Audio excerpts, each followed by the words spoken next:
Bonjour à tous, aujourd'hui je vous retrouve dans une nouvelle vidéo sur un sujet qui m'a aussi été demandé et qui est l'anxiété, le stress. Peut-être que vous faites partie de ces personnes qui se sentent anxieuses, stressées et que ça devient même handicapant au quotidien parce que vous avez beau vous dire que ça va, qu'il n'y a rien de particulier autour de vous qui devrait vous faire stresser, que finalement vous avez beau vous relativiser, il y a quand même ce stress-là et qui revient et vous n'arrivez pas à vous en débarrasser. Et souvent ce qui revient c'est le domaine professionnel, c'est là où il y a le plus de personnes anxieuses et stressées et du coup ça peut être aussi des situations, des événements qui peuvent arriver et qui sur le long terme, l'anxiété est toujours là.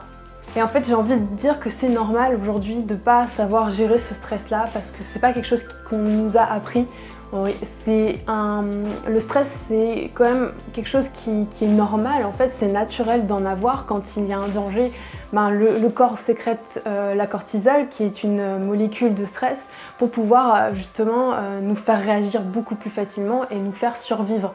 Et le seul souci c'est que c'est quand c'est à long terme et à long terme ça devient très problématique pour se sentir bien, être en forme, avoir un bon système immunitaire. Et du coup, voilà, on ne nous a pas appris ça. C'est vrai que dans notre société, c'est quelque chose qui n'est pas très bien vu d'être stressé, surtout pour un emploi ou des entretiens d'embauche. Quelqu'un qui est stressé, on va éviter de l'embaucher. Et pourtant, on est beaucoup aujourd'hui en France ou dans le monde à être stressé. C'est quelque chose qui est devenu même commun et du coup on n'en parle pas, on le cache parce que c'est pas forcément bien vu et du coup on le laisse un peu de côté et on essaie de faire semblant que tout va bien et du coup c'est encore pire parce qu'il y a un cercle vicieux qui se met en route. Si vous faites partie de ces gens-là, vous aimeriez quand même être apaisé au quotidien, vous sentir bien, comme si vous étiez en vacances finalement et que tout est apaisant, relaxant, que vous prenez le temps pour vous et que vous faites du bien, etc.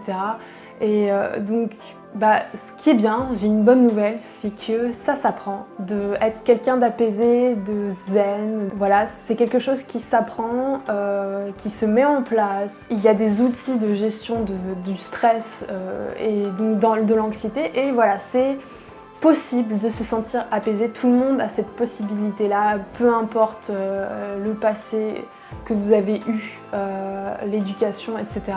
Aujourd'hui, c'est possible d'être apaisé. Donc je vais vous donner quelques outils, quelques conseils pour pouvoir gérer cette anxiété, ce stress, selon en fait le niveau d'anxiété que vous avez, parce que certains outils vont moins fonctionner que d'autres, donc c'est à vous de faire au maximum pour voir ce qui fonctionne pour vous. Et sachant que les derniers conseils que je vais vous donner dans cette vidéo, c'est ceux qui vont être le plus efficaces en fait sur le long terme. Donc restez jusqu'à la fin de la vidéo et voilà, c'est parti, je vous donne les quelques conseils. Donc le premier, ça va être quelque chose que vous avez forcément déjà entendu, mais ça va être de faire une activité sportive. Une activité où vous allez vous dépenser, vous allez même peut-être sortir dans la nature, vous aérer. Ça doit être quelque chose de quotidien, de prendre le temps d'aller sortir, de s'aérer, évacuer en fait tout ce stress en marchant, parce que rien qu'en marchant, des fois ça peut détendre. Ça va être aussi donc tout ce qui est autour du mode de vie, avoir une bonne alimentation, avoir un bon sommeil, de bien dormir, c'est très important pour bien commencer la journée. De vie, c'est pas que forcément l'activité sportive et l'alimentation, ça va être aussi l'environnement professionnel et personnel. Est-ce que dans votre travail ça se passe bien? Est-ce que c'est quelque chose qui vous convient? Est-ce que c'est un métier que vous aimez faire? Parce que ça aussi, c'est un facteur de stress. Si on n'aime pas faire ce qu'on fait dans notre métier, forcément que ça va avoir un impact. Et aussi au niveau personnel, est-ce que vous prenez le temps pour vous pour faire des choses que vous appréciez, que vous aimez? Et est-ce que dans votre entourage, toutes les personnes qui vous entourent, est-ce qu'elles vous font du bien? Est-ce que ce sont de bonnes personnes? Ou est-ce que ce sont des personnes qui ont un mauvais impact sur vous? Ça peut être aussi stressant ce genre de situation. Et du coup, s'il y a une situation qui devient intolérable pour vous ou désagréable, en fait, il y a trois choix possibles. Soit vous vous retirez de cette situation, soit vous avez la possibilité de la changer, ou soit vous l'acceptez. tout simplement. Aujourd'hui, vous avez la possibilité, en fait, vous êtes un peu maître de votre vie, et donc s'il y a quelque chose qui ne va pas, vous avez ces 3 possibilités-là pour vous accompagner au quotidien. Le plus important aussi, c'est de s'entourer de bonnes personnes, des personnes qui vont être à l'écoute, qui vont être empathiques, qui vont pouvoir justement vous accompagner dans ces moments de stress, d'anxiété. Vraiment, ça va être des soutiens, des gens qui vont vous accompagner dans ces moments-là. Et ça va être aussi quand il y a un moment d'angoisse très fort, d'anxiété, souvent la technique c'est de penser à autre chose en fait. Si dans n'importe quelle situation, au lieu de se focaliser sur ce stress-là, sur cette anxiété, le mieux c'est de se focaliser sur, par exemple, si vous êtes à l'extérieur, de vous focaliser sur les paysages et de les décrire en fait. Voilà, je vois un arbre, là je vois une personne qui marche, là je vois qu'il fait beau, je vois qu'il y a du soleil, il y a des nuages, etc. Vous allez décrire le plus possible, ou vous allez vous mettre un peu dans un cocon et imaginer un souvenir agréable que vous avez vécu récemment ou il y a quelques années, et vous souvenir que c'était vraiment bien ce moment-là, que vous étiez avec telle ou telle personne, ou vous étiez tout simplement seul, mais c'est un moment qui a été tellement fort pour vous au niveau émotionnel, que ça a été agréable, que le revivre au niveau des pensées, vous allez le revivre aussi au niveau de votre corps.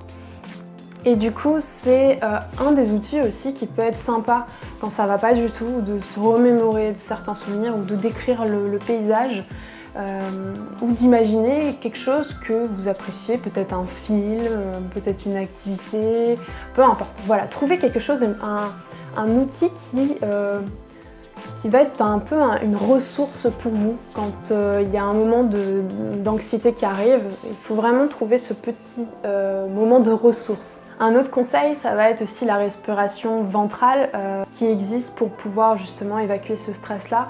Vraiment apprendre à respirer par le ventre pour pouvoir vous aider dans ces moments de crise un peu. Donc ça va être un des conseils. Il y a aussi le fait de calmer son mental, parce que souvent il y a un flot de pensées qui peut arriver et qui nous empêche en fait de nous détendre. Et du coup vraiment de savoir trier en fait les pensées qui sont utiles ou pas utiles. Des fois c'est vraiment pas utile, on peut se dire non mais franchement penser à ça, ça sert à rien, donc autant que je le vire, j'en ai pas besoin, je vais me focaliser sur le moment présent, là maintenant. Ça va me détendre. Juste de vivre le moment présent peut faire du bien, en calmant ses pensées. Ça va être aussi de prendre un moment dans la journée pour se détendre. C'est pas se détendre devant un film ou se détendre devant un livre, c'est vraiment prendre le temps de se relaxer, de se détendre, de lâcher toutes ces activités, ces distractions, et de prendre le moment d'introspection en fait à l'intérieur de soi, de se faire du bien au niveau de la tête et du corps. Aujourd'hui, quand on dit prendre soin de soi, on pense tout de suite à, je sais pas, faire un massage, regarder un film, etc. Non, c'est prendre ce moment un peu comme de méditation en fait, et du coup, ça peut être 5 minutes dans la journée, et de se centrer en fait tout simplement sur le moment présent. C'est une pratique dont on parle beaucoup en ce moment, on voit ça un peu à la télé, dans les journaux, sur internet. C'est vrai, c'est quelque chose qui peut détendre, qui fait du bien, donc faites-le à volonté, pratiquez de la méditation. Et les derniers conseils, ça va être l'hypnose, tout simplement. Alors soit vous préférez faire de l'auto-hypnose, donc le faire par vous-même, ce qui va être un peu plus long parce qu'il faut toutes les connaissances, et en même temps toutes les techniques, les protocoles. Et il y a aussi l'hypnose avec un thérapeute qui est beaucoup plus facile parce qu'on est accompagné, on n'a pas besoin de savoir comment ça marche, comment c'est utilisé, tous les protocoles. Et ça va vraiment en fait aider à aller chercher l'origine du problème et à s'en débarrasser sur le long terme, parce que c'est un peu comme une personne qui va avoir une épine sur le bras, elle va l'enlever. Elle va découvrir qu'elle a une autre épine sur la jambe, elle va l'enlever. Elle va se dire tiens, j'en ai encore une au niveau du pied, elle va enlever. Et en fait au fur et à mesure elle va se rendre compte qu'il y a un hérisson en fait qui est collé sur elle. Et en fait, l'hypnose, ça va être d'enlever les hérissons, de s'en débarrasser et de plus avoir du tout d'épines. Parce que là, les outils de gestion du stress que je vous ai donnés là dans cette vidéo, ça va vous permettre d'enlever les épines, mais ça ne va pas vous enlever les hérissons. Donc moi, je conseille sincèrement de faire des séances d'accompagnement avec un hypnothérapeute. Moi-même, j'accompagne des personnes dans l'Île-de-France et dans l'Oise, donc si ça vous intéresse, vous pouvez me laisser un message. Et j'ai aussi créé un accompagnement en ligne pour les personnes qui n'osent pas encore sauter le pas avec l'hypnose. Donc dans cet accompagnement-là, nous allons voir comment mettre en place des outils de gestion du stress. J'en ai rajouté par rapport à ce que je viens de vous dire dans cette vidéo. C'est vraiment des choses qui vont être beaucoup plus concrètes, qui vont vous permettre de mettre ça en pratique dès aujourd'hui. C'est des choses que j'ai moi-même testées, que d'autres personnes ont testées et qui fonctionnent. Si vous êtes intéressé, j'ai tout mis en barre de description. J'espère que cette vidéo vous a plu. Je vous dis à très bientôt dans une prochaine vidéo et je vous souhaite une très belle journée ou une très belle soirée.